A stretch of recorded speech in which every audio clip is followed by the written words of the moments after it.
We've covered a lot today, and today's episode is going to be all about financial health. Understanding your numbers and the numbers that you need to be monitoring and managing is essential to the growth of your practice. You need to know what they mean and how to use them to make smarter and more confident decisions. And what many of us do is stick our head in the sand. The key here is to make sure that you're looking at them. At very least, you should be checking these 12 numbers that I'm going through here on a monthly basis, and some of them you should be checking on a weekly basis as well. And as CEO, your job isn't to obsess over every number, but it is to know which numbers matter. It's to know how to track them consistently and know how to use them to make smarter decisions. And I promise, if you're good enough to walk upright, you can start to learn to use these numbers and eventually love these numbers as well.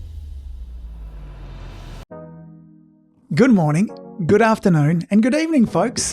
Hey, welcome to another episode of the Marketing Your Practice podcast, the podcast where I have the pleasure of simplifying the marketing and the mindset so you, the chiropractor, can increase your income, your impact, and your enjoyment in practice too. Now, before we dive in, let's do a quick recap of where we've been so far in the Chiropractic CEO Code series. This is a 7-part series. Episode 1, I gave you a 40,000-foot view of what it really means to be the CEO of your practice, your 5 core responsibilities, and how to start thinking like a leader, not just a technician. In episode 2, I helped you take back control of your time using the Sunday CEO reset and showed you the difference between working in the business versus working on it. In episode 3, we covered vision and direction, okay? Getting clear on where you're heading in the next 3 to 5 years, the next 12 months, and then the next 6 weeks.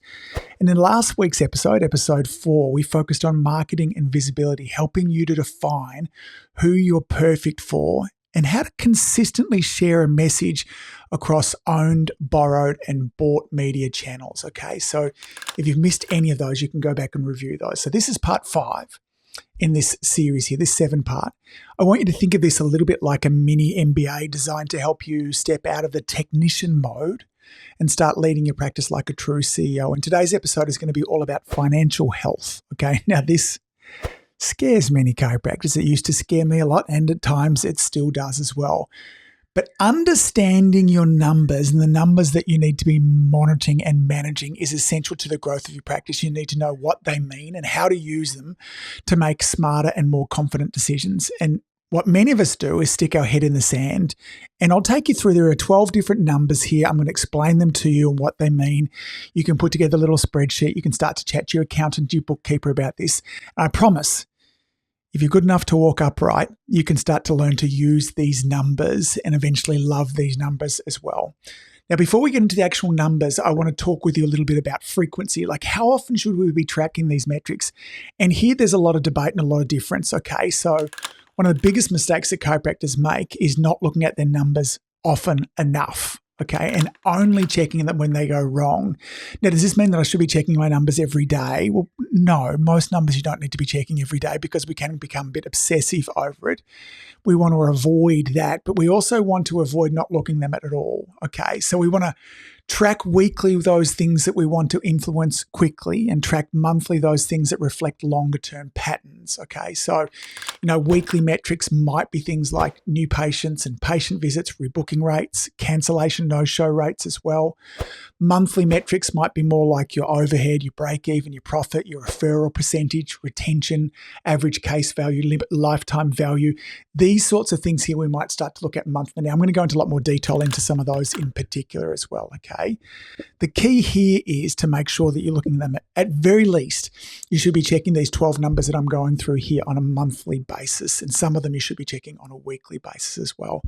So let's start with the first number here. The first number you need to have a good understanding of is, what is your weekly overhead?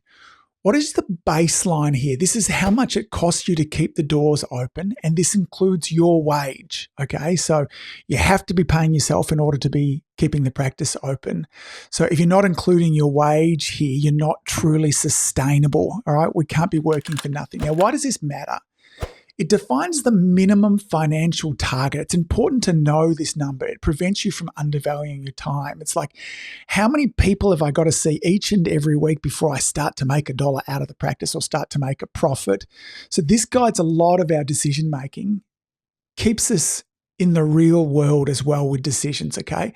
Tells you whether your pricing and volume are working. So it needs to include things like rent and staff wages, insurance, software. Basically, any cost that you have, real cost that you have to run your practice should be in here. And you need to get a number, an average number. Now, you might want to work this out over a 90 or even a 6-month period, because, insurances come in some periods, and then we've got fees that are not always coming on the same week in and week out.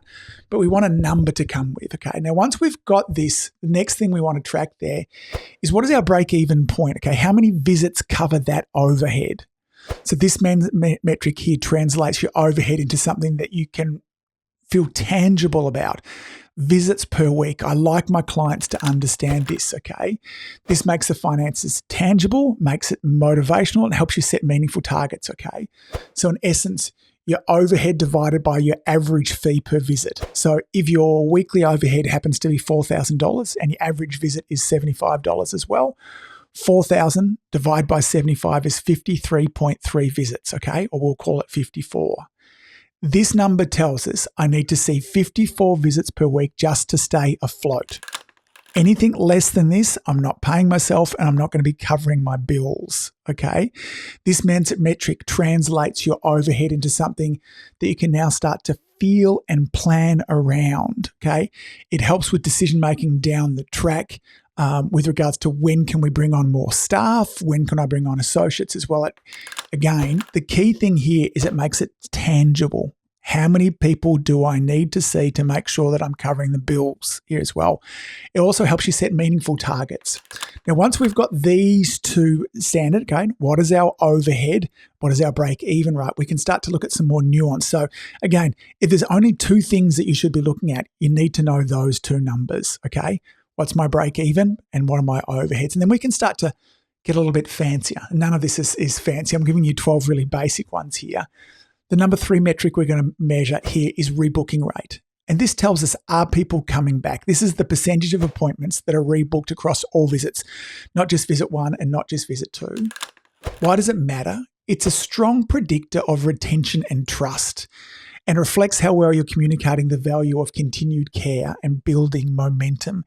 If we have a nerve system first, subluxation-based family practice, okay, we know that the longer that people are under care, the better results they get, the healthier they are, the healthier their community is as well. This means what practice members should be doing is they should be rebooking. Okay, so we want to track overall rebooking. What percentage of appointments are being rebooked before the patient leaves? Now, I think here you should be aiming for a minimum of 85%. Now, there's been some changes in this number recently because of the move towards online booking. So in earlier days of my practice time, there was no way for you to book online. You had to book at the front desk on the way out. But nowadays, for many of our practice members, the convenience of them being able to book online, okay, means that less and less of them are booking as they leave out the office. And so we might want to combine those people that are booking there and then who's making our appointments online and really tracking that. One of the things I don't like about just online booking is that we lose control of it. And so we encourage our staff, if you're leaving and I'm encouraging you to book an appointment, if you say, look, I'm just going to book it online, would be to say something like this: not a problem at all. It's super convenient. If we haven't heard from you by Friday, I'll give you a call to make sure that you get the time that you need. That way you won't miss out. So again, there's always a follow-up and a bring up there in our book there to make sure that we can keep these people on. Remember, we need to be supporting our practice members so they can get the care they need, so they can get the results that they want, okay? So after looking at rebooking rate, and we want that above 85%, we want to look at cancellation and no-shows. These are really leaks in the bucket. This is the percentage of appointments that were booked but did not happen, okay? Now, why does it matter? Well, it impacts our flow and revenue. And obviously, it impacts the results that our practice members are going to get, because they're not going to get well if they're getting adjusted. It can reveal breakdowns in communication and our scheduling systems. Okay, so we can particularly start to see, where are people cancelling, where are they no-showing, and we might get more information based on that as well. Okay, we would want this to be less than 5%. And if it's higher than 5%, we want to look at our communication, our reminders, how we're setting expectations. We want to consider our availability. All of these things need to come in play. But if we have lots of people that are making appointments and then cancelling them, that is a red flag that we need to investigate. Okay, so that's number 4 that we're looking at. Okay, number 5 here is retention rate. This is sometimes referred to as a patient visit average, and it tells us, are people sticking around with you? Now, retention is hard to measure directly. Different front desk programs will do this for you. I always like the equation of patient visit average, okay? Total visits divided by total new patients. And to have this over a rolling period, this number here becomes more and more valuable the longer term you look it over. Okay, so if I have 100 visits this week and only 1 new patient, it would tell me that my PVA is 100. So 100 divided by 1 new patient is 100. If next week I happen to have 3 new patients, then all of a sudden my PVA has dropped down to 33. So it looks like it's going up and down a lot. But if we spread that out over a 90-day rolling period, we can start to get an indication of how long people are staying around. Okay, it reflects our patient education. It reflects the value that you'll communicate. It indicates how well your care plans and relationships are landing.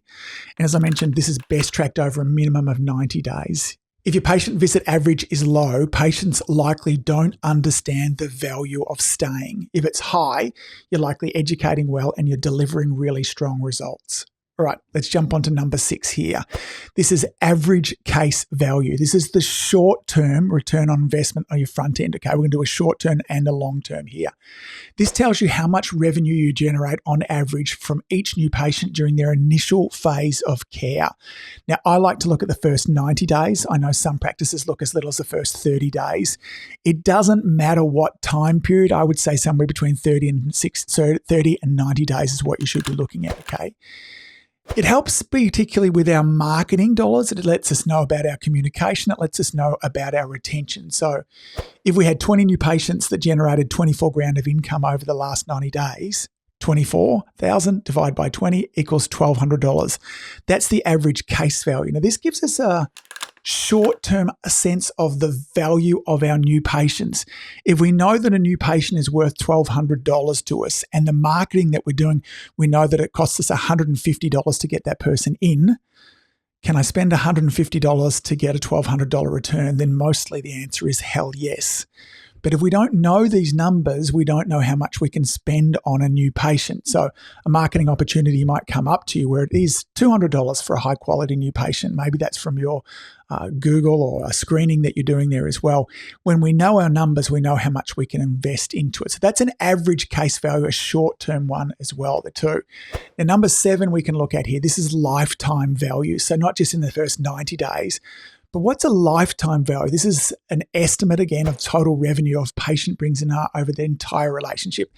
And again, most front desk systems are going to be able to give you these numbers really quickly. And if they can't, then what I would suggest that you do is you ring up the person or the company, whether that be Jane or Capable or whoever it is that you use there as well, and ask them, how do I get these numbers?